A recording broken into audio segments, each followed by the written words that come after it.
যেই নেতা ধরবেন, নেতার মধ্যে তিনটা যোগ্যতা আছে কিনা দেখবেন।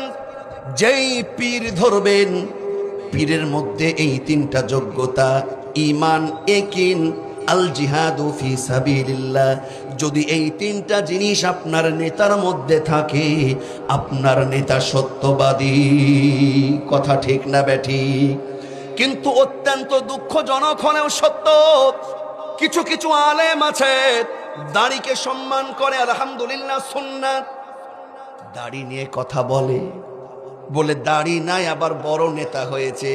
আমার ভাইরা, দাড়ির অবশ্যই গুরুত্ব আছে, আমি অবহেলার দৃষ্টিতে বলছি না, কিন্তু অনেক আলেম এটা উচ্চ কণ্ঠে বলতে পারে না। টুপির কথা, দাড়ির কথা, মেসওয়াকের কথা যেইভাবে বলে, দিন কায়েম করা, দিন প্রতিষ্ঠা করা, আল্লাহর জমিনে আল্লাহর রাজ কায়েম করা, এটা যে ফরজ অনেক আলেমই বলতে পারে না। কথা বলুন ঠিক না বেঠিক?